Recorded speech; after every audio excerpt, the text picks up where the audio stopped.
एक मित्र ने पूछा है कि इसके पहले जो कुछ भी आपने कहा वह कहीं से भारतीय परंपरा में जो शब्दों को और अक्षरों को लेकर के शब्द ब्रह्म कहने की दार्शनिक प्रणाली रही है, क्या उन्हीं परंपराओं को ध्यान में रखकर आप हमें कुछ बताना चाहते हैं या हमसे कुछ कहना चाहते हैं? पहली बात तो यह कि मैं क्या कहना चाहता हूं उसका आशय थोड़ा और स्पष्ट कर दूं जो आप प्रश्न करना चाह रहे थे, जहां तक मैं समझ पा रहा हूं। वैसे तो मेरा उद्देश्य परंपरा से मुक्त हो जाने का है, पर यह जो मुक्ति है, जिन अर्थों में मैं ग्रहण कर रहा हूं, शायद उन अर्थों में उसे आप ग्रहण नहीं कर पा रहे हैं। मुक्त होना मेरी नज़र में परंपरा को साधते हुए उससे मुक्त हो जाने की है। जैसे कोई माँ अपने बच्चे को स्वतंत्र कर देने के लिए जो प्रयास करती है, जो उसका लालन पालन करती है, जो उसकी बुद्धि को विकसित करती है, वह जो स्वतंत्रता है उसकी माँ के प्रेम और उसकी माँ के ममत्व दुलार से निकली हुई स्वतंत्रता है। आपका अपना चरित्र, आपका अपना साहस, आपके अपने विचार, आपकी अपनी दृष्टि, दुनिया को समझने के आपके अपने अनुभव, यह माँ अगर आपको स्वतंत्र ना करे तो वह संभव ही नहीं हो पाएगा जिन अर्थों में आपको परंपरा के अर्थ को ग्रहण करना है। इसको थोड़ा ऐसे समझें कि मुक्ति आपके घर की वह छत है जिसमें परंपरा की सीढ़ी लगी हुई है। परंपरा को पकड़े रहेंगे तो छत पर पांव नहीं रख पाएंगे। परंपरा आपको छत पर पहुंचाने की विधि है, एक साधन है। परंपरा भी एक तरह से आपकी गुरु है। लेकिन दिक्कत सिर्फ इतनी है कि आप जिस परंपरा में पलते और बढ़ते हैं, उसी परंपरा में नानाविध ऐसे भी उपाय होते हैं जो आपको उस परंपरा के उद्देश्य से भटका देते हैं। परंपरा ने तो आपको मुक्त करने के लिए सारे साधन जुटाए, पर उसी परंपरा में कुछ ऐसे भी तत्व हैं जो मुक्ति पर ऐसा पर्दा लगाएंगे, उस भंवर जाल से निकल पाना बहुत ही मुश्किल हो जाता है। ऐसी स्थिति में गुरु की आवश्यकता पड़ती है। गोरक्ष किमियागार नाम के ग्रंथ में गुरु गोरक्षनाथ ने कहा है कि कहे गोरख महेंद्र नाथ सुत जोग सिद्ध के सार, गुरुमुख से जो नर जानत सो ही तरे भव पार। गुरु भी इसी परंपरा से ही निकला है, और यह जो भव पार करना है, इसी परंपरा में भव सागर है, इसी परंपरा में गुरु हैं, इसी परंपरा में मुक्ति है, इसी परंपरा में माया है, इसी परंपरा में जगत है। जाएंगे कहाँ और जाया भी कहाँ जा सकता है? लोक में एक कहावत प्रचलित है, गुरु के वचन के बिना शास्त्र को स्पर्श नहीं करना चाहिए। शास्त्र भी वही है, कोई किताब उठाइए पढ़ लीजिए। और अब तो ऐसी सुविधा है कि समस्त ग्रंथ जो छुपाकर एक जमाने में रखे जाते थे, अब वह सार्वजनिक हैं। टेक्नोलॉजी ने एक बड़ा काम किया है कि सारे ग्रंथ जो एक समय खोजने के लिए 10-10 वर्ष 20-20 वर्ष लोग लगाते थे, वह आज एक क्लिक के माध्यम से उपलब्ध है। पर शास्त्र को पढ़ लेने से या शास्त्र भर को जान लेने से उसके गूढ़तम रहस्य को समझा जा सके, यह संभव नहीं है, क्योंकि वह कहावत है कि जितनी बुद्धि उतनी गति। तो परंपरा ने इसी में यह भी स्वतंत्रता दी है कि उन शास्त्रों को हम देखने की ऐसी दृष्टि अपने अंदर विकसित करें कि उन शास्त्रों से मुक्त कैसे हुआ जा सके। अब जहाँ तक दर्शन की बात है और जिन आधारों को लेकर के फिलहाल मैं आप सभी के बीच में हूँ, वहाँ नादा अनुसंधान की बात चल रही थी, अक्षर की बात चल रही थी, शब्द की बात चल रही थी, वैखरी की बात चल रही थी। इसके पहले जैसे मैंने अपनी बात को समाप्त किया था कि वैखरी के नीचे उतरने पर जो अर्थ हैं, जिन शब्दों को लेकर के आपने उन अर्थों को समझा था, वह थोड़े नीचे पश्चंती और मध्यमा तक उस रूप में नहीं रह जाते जिस रूप में आपने उनका दर्शन वैखरी में किया था। और जहाँ तक रही बात नाद के दर्शन तत्व को समझने की, तो हमारे यहाँ आचार्यों की लंबी परंपरा रही है। पाणिनि के समय तक थोड़ा दर्शन के इतिहास में आप जाएं और थोड़ा सा व्याकरणों के बीच आप उठे बैठें तो आपको पता चलेगा कि उस समय तक जिस व्याकरण को वो लोग पढ़ते पढ़ाते थे, वह उसका बहुत ही न्यूनतम रूप बाकी रह गया था भारत की परंपरा के व्याकरण का।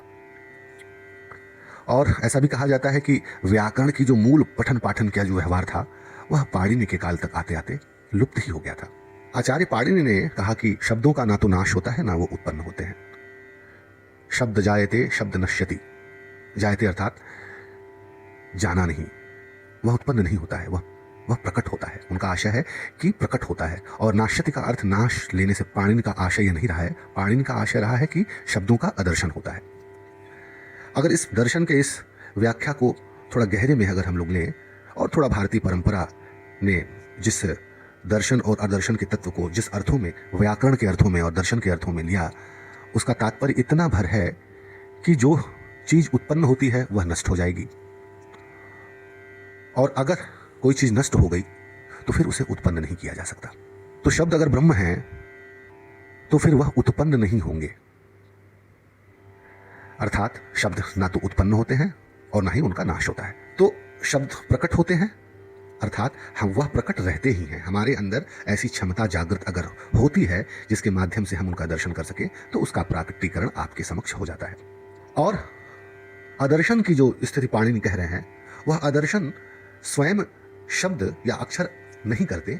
आप उसकी स्वयंभू स्थिति को जब इस ढंग से जान लेते हैं कि वह प्रकट नहीं होता, तो अपने इच्छा अनुकूल आप अपने विचारों से उसका अदर्शन कर देते हैं, उससे दूर हो जाते हैं।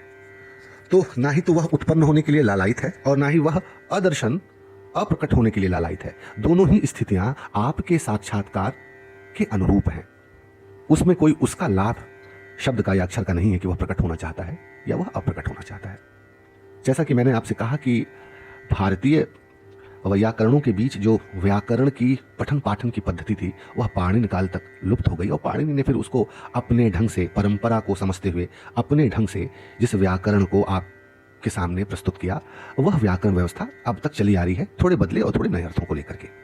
भारतीय परंपरा की जो मूल प्रकट और अप्रकट होने की जो व्यवस्था है, नाद की या शब्द की या स्वर की, भारतीय राग परंपरा ने इसको बहुत ही प्राचीन काल से समझा और उसको अपने ढंग से अपने शास्त्र में उसका निरूपण किया।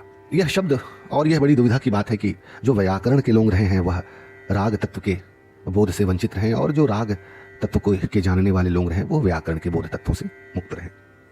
किंतु एक जमाना ऐसा था कि कोई राग शास्त्री, कोई स्वर शास्त्री और या फिर कोई व्याकरण का ही व्यक्ति जिसे ध्वनियों के सूक्ष्म अध्ययन करने हो, वह केवल शब्दों के माध्यम से ही ध्वनियों के विस्तार को नहीं समझ रहा था। जितनी संभावनाएं हो सकती थी वह उन संभावनाओं का शोध करता रहा।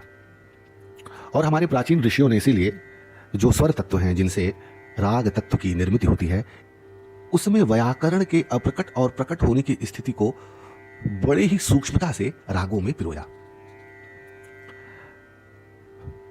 जिन लोगों ने संगीत की साधना की है, रागों को जो समझते हैं, वह जानते हैं रागों में दो शब्द ऐसे हैं जिनसे रागों को प्रकट और अप्रकट किया जाता है। दो विधियां ऐसी हैं। वह विधि है आविर्भाव की और तिरोभाव की। आविर्भाव का अर्थ प्रकट होना और तिरोभाव का अर्थ उसका लोप हो जाना। तो रागों में यह जो किसी नए राग का आप अपने गायन में या आप अपने वादन में जब आविर्भाव कर रहे होते हैं, तो राग लालायित नहीं है उसके अपने प्रकटीकरण के लिए, आप उसका संधान करते हैं। और जब वह संधान के द्वारा आपके समक्ष उपस्थित हो जाता है तो आप ही तिरोभाव के माध्यम से उसको फिर अप्रकट कर देते हैं। अर्थात दो रागों या तीन रागों को एक रागों में ले आना और उसका लोप कर देना, उसे छिपा देना। थोड़ा आगे भारतीय परंपरा के शब्द के जो मर्मज्ञ रहे हैं, अक्षरों के जो ज्ञाता रहे हैं, इसी क्रम में एक नाम पतंजलि का भी आपने सुना होगा। पतंजलि ने भी शब्दों पर अपने मौलिक विचार रखे हैं। और जैसा कि आपको पता है कि जब आपने शब्द को परब्रह्म कह दिया और अक्षर को परब्रह्म कर दिया, तो उससे उत्पन्न होने वाले जो अन्य तत्व हैं वह भी परब्रह्म की श्रेणी में आ जाएंगे। और इस पर नानाविध के विचार तत्कालीन समय में दार्शनिकों के बीच रहे, मतभेद रहे। तो पतंजलि ने शब्दों और वाक्यों के नित्य होने का समर्थन अपने मौलिक विचार से प्रस्तुत किया है। वाक्यों का समर्थन किया, पदों का समर्थन किया, उसकी नित्यता का इसका खंडन कर दिया मीमांसकों ने। और फिर इसके जो भाष्यकार हुए, जैसे कि आप शबर स्वामी का नाम सुनेंगे, कुमारिल भट्ट का नाम सुनेंगे, तो इन लोगों ने अपने जो आचार्य थे, जो प्रमुख मीमांसा शास्त्र के जो आदि प्रवर्तक कहे जाते हैं, जैमिनी, जिन्होंने पद और वाक्य के आधारों के विस्तारीकरण में उसको नित्य माना, उन्होंने इसका खंडन कर दिया। तो जो लोग कहते हैं कि भारतीय परंपरा में गुरुओं का खंडन नहीं होता है, वह यहां से अपनी बात को समझने की कोशिश करें कि भारत की प्राचीन व्यवस्था में गुरुओं का खंडन या गुरुओं का मंडन या फिर गुरुओं की बातों की प्रस्थापना करने का चलन बहुत ही प्राचीन रहा है, यह कोई नई बात नहीं है। जैसा कि मैं कह रहा हूं कि परंपरा में रहते हुए परंपरा से मुक्त हो जाने की बात। अब यह तो काल तय करेगा कि सत्य कौन है और असत्य कौन है। तो वेदांत इन मीमांसकों के बीच और उनके भाष्यकारों के बीच, पाणिनि और पतंजलि के बीच एक परम आचार्य हुए जिनको हमारे भारत में भगवान की उपाधि से विभूषित किया, शंकराचार्य। उन्होंने मीमांसकों के जो वर्ण नित्यवाद का दर्शन था उसका उन्होंने समर्थन किया। थोड़ा आगे अगर बढ़े तो वाचस्पति मिश्र का नाम आपने सुना होगा। वाचस्पति मिश्र ने भी एक शब्द है भारतीय परंपरा में स्फोटवाद का समर्थन किया है। कहते हैं कि कोई आचार्य थे पाणिनि के पहले, उन्होंने इस स्फोट से नाद की और फिर नाद से शब्द की और शब्द से वर्ण की और वर्ण से उसके अर्थ की नित्यता की जो परंपरा निकली, वह स्फोटायनाचार्य एक व्यक्ति थे। क्योंकि उन्होंने स्फोटवाद का एक दर्शन प्रतिपादित किया, इसलिए उनका नाम स्फोटायनाचार्य हो गया। वाचस्पति मिश्र ने स्फोटवाद का समर्थन किया है। और स्फोटवाद के विषय में अगर आप भारतीय परंपरा और भारतीय इतिहास में देखने के लिए निकलें तो बहुत कुछ जानकारी प्राप्त नहीं होती है। इन्हीं वाचस्पति मिश्र के आधार पर स्फोटनाचार्य का अवंग स्फोटायनस्य कहा करके, कुल मिला जुला करके मैं आपको सिर्फ इतना बताना चाहता हूं कि यह जो शब्द की और नाद की और वर्ण की, अक्षरों के, उनके अर्थ की जो भारत में परंपरा रही है दर्शन के क्षेत्र में, वह तो परंपरा एक साधन मात्र है जो आपको आकृष्ट करती है कि आप नाद के संधान में जाएं। पर जैसा कि शुरुआत में मैंने कहा कि कहे गोरख महेंद्र नाथ सुत, योग सिद्ध के साथ गुरुमुख से जो नर जानत सो ही तरे भवपात। इन शब्दों को केवल दर्शन के अर्थ में समझ पाना, दर्शन शास्त्र के अर्थ में समझ पाना, यह पर्याप्त नहीं है। असल में इन्हीं शब्दों को जब गुरु आपके सम्मुख प्रस्तुत करता है, क्यों गुरु की महत्ता है, वह इसलिए कि इसमें एक आत्म तत्व का निरूपण हो जाता है। और गुरु के वचन के बिना शास्त्र को स्पर्श नहीं करना चाहिए। तो ऐसी आवश्यकता क्यों पड़ती है एक साधक को जब वह दर्शन के क्षेत्र से नीचे उतरता है, गहरे में उतरता है। थोड़ा प्रकृति को आप देखें। प्रकृति का जो सहज स्वरूप है उसमें जो प्रेम तत्व है, उस प्रेम तत्व के कारण ही सृजन की फूल, सृजन के अर्थ छिपे हुए हैं। और यह बड़े मजे की बात है, जब कोई पुरुष या स्त्री प्रेम में होते हैं तो जो सृजन होता है वह सबसे ज्यादा आत्म रूप में एक गर्भ में ठहरे हुए बच्चे के रूप में होता है। हमने गर्भ को बहुत ही असंवेदनशील रूप में अब लेना शुरू कर दिया है। गर्भ शब्द अपने आप में बहुत महत्वपूर्ण है। और गर्भ केवल स्त्रियों में नहीं ठहरता, गर्भ पुरुषों में भी ठहरता है। पर वह ठहरना तभी संभव हो पाता है जब आप किसी के प्रेम में हो। गुरु जब आपको प्रेम करता है तब आपके हृदय में और आत्म में शब्दों का, नाद का एक गर्भ